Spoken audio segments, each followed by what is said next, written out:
প্রধানমন্ত্রী শেখ হাসিনার ভারত সফরে সম্পাদিত সব চুক্তি বাতিল ও চিহ্নিত দুর্নীতিবাজদের বিচারের দাবিতে বিক্ষোভ করেছে ইসলামী আন্দোলন বাংলাদেশ।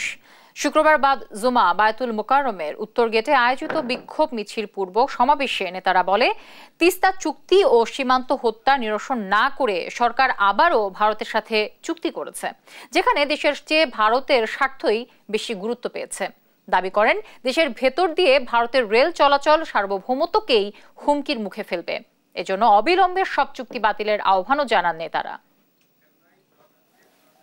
যারা দুর্নীতি করে কানাডায় বেগম বাড়ি করছে, দ্বিতীয় হোম করছে আপনার মালয়েশিয়ায়, টাকার পাহাড় করছে সুইস ব্যাংকে, এদেরকে ধরিয়ে না বিচার করতে আমরা চাই কি চাই না।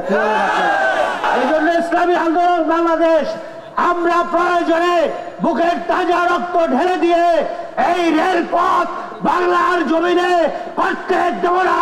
যা প্রয়োজন হয় ইসলামী আন্দোলন রক্ত দিয়ে ফিরাবো ইনশাআল্লাহ। এই জন্য আমাদের যা কিছু করার আমরা করব, দেশকে বিক্রি করতে দেব না।